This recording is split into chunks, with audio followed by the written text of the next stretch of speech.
Welcome back to the SQA Advanced Higher Maths course, and today we will be looking at a new method to integrate things, which is integration by substitution, which should be a lot more interesting than the last video, which was, let's admit it, a bit boring. So, integration by substitution is a way to solve more complex integrals which you would not have been able to solve before. It's used when in the integral there are sort of two functions of x or of theta or of whatever variable, and one of them's derivative is related to the other function. Now what do I mean by that? For example, the derivative of x squared over 2 is very related to x because it's literally equal to x, right? Here.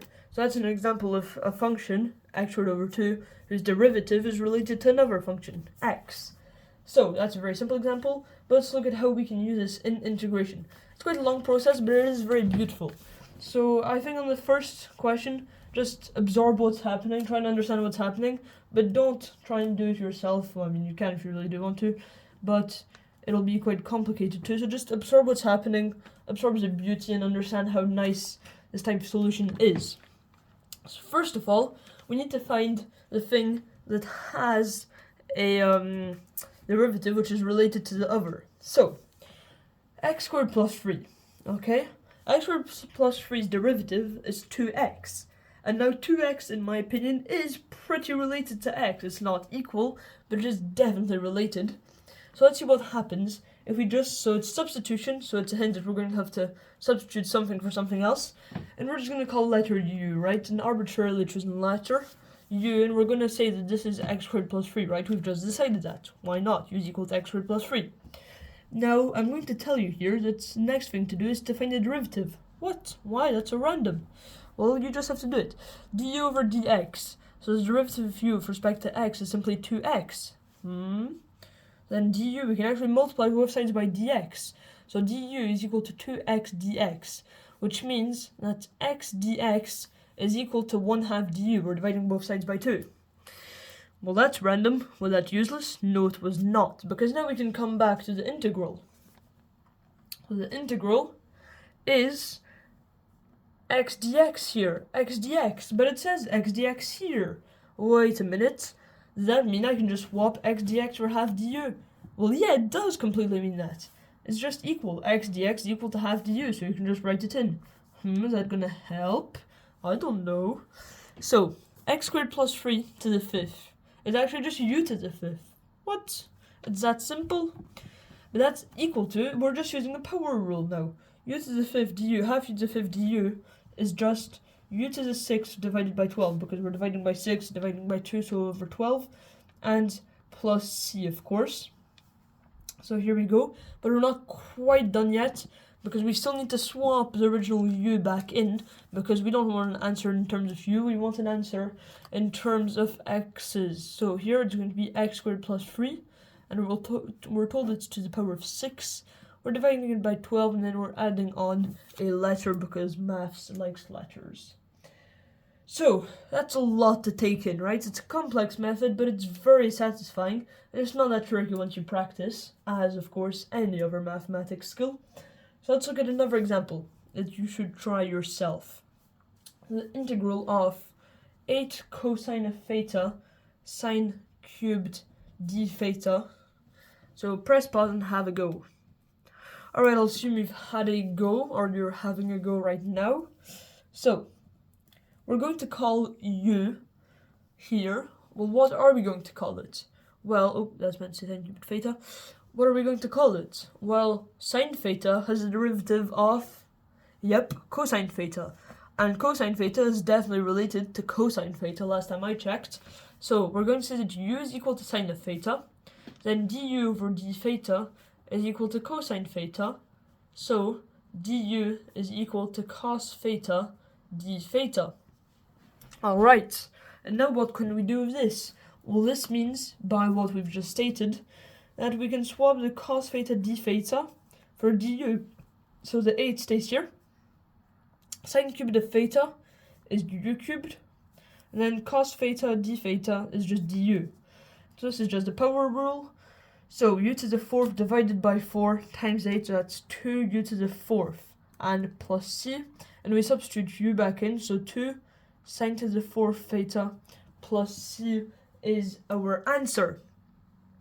Alright, now that's multiplication, but there's an interesting case when we have two functions which are being divided, and in fact, the integral of f prime of x divided by f of x, right, the general formula, we're just saying this, with respect to x, is equal to the integral of 1 over u du, which is equal to ln of the absolute value of u plus c. Now the reason for this is, let's say we substitute f of x as being equal to u, then f prime of x is equal to 1 du, right, because we're multiplying both sides by du. So we can now simplify the integral to be, this is 1 dx, f prime of x is 1 dx, and so, no, 1 du, sorry, it is 1 du. So f prime of x dx, f prime of x dx is equal to 1 du. So f prime of x dx, 1 du, divided by fx, which is u. Do not worry if you don't understand this is just sort of a deriving it, ln u plus c. So it's much better with an example, much less confusing. Let's say we have the integral of x squared over x cubed plus 2 dx. Well, the first thing you might tell me is that the derivative of x cubed plus 2 is 3x squared, and that 3x squared is not equal to x squared. But that's fine, you can live with it, I'm sure. So, have a try. Well, it is true, first of all, that we must call u x cubed plus 2. So then, du over dx is equal to 3x squared. So du is equal to 3x squared dx. Alright, that's pretty cool. Is it useful in any way? Well, yeah, because 3x squared dx is very related to x squared dx. We just need to say that 1/3 du is equal to x squared dx. And now you can change this integral for x squared dx becomes 1/3 du. Then we're dividing it simply by u. The 1/3 we can take outside the integral because it's a scalar. So this is equal to 1/3 times the integral of 1 over u du, which is equal to 1/3 times the natural logarithm of the absolute value of u plus the constant of integration. Wow, that's cool. But we're not done the coolness. There's always more coolness to be done. And the coolness we're going to do now is finding what the integral of tan of x dx is. So press pause and have a go. Now it is really satisfying in math to be able to sort of discover things yourself if you like. And so here we're going to do this.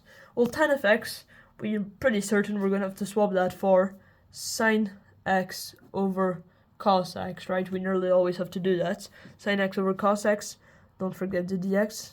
And so now, what substitution could we use? Well, the derivative of sine of x is cosine of x, but it's not actually quite that easy, because remember, we want f prime of x over f of x, not f of x over f prime of x. So, what if we could find some derivative of cosine of x that's related to sine of x? Well, the derivative of cosine of x is negative sine of x, which is related to sine of x. Well, actually, what we could just do is take -1 outside, here like so. So just negative, but I'm going to put the -1 for clarity. And then this can become negative sine x, right? Because negative times negative is just 1. -1 times -1 is just 1, divided by cosine of x dx. But why did we do this?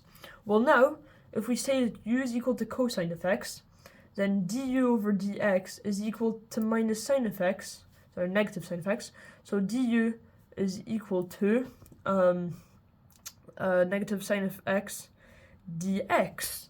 And now we see how this is all coming together, because we can just swap this for negative integral of negative sine of x dx just becomes du, so du goes here and then 1, and then cosine of x is u, so negative 1 over u du, which is equal to negative logarithm of u. In fact, I just realized on this question I left it as u, and I should not have left it as u because you need to put the answer in terms of u. Sorry for that. This is x cubed plus 2. Sorry, it's a natural logarithm. Just pretend that says natural logarithm here. plus c. Sorry for that. Minus negative ln of u plus c. And so we substitute u back in, so this is equal to negative times the logarithm of the absolute value of cosine of x plus c. So we've just found what the integral of tan of x is. Are you happy? Yes, I'm happy. Of course I'm happy. You sound so joyful. See you in the next video. We're going to look at some other examples of integration by substitution in a slightly trickier context where the SQA decides to control what you use as your substitution. See you then.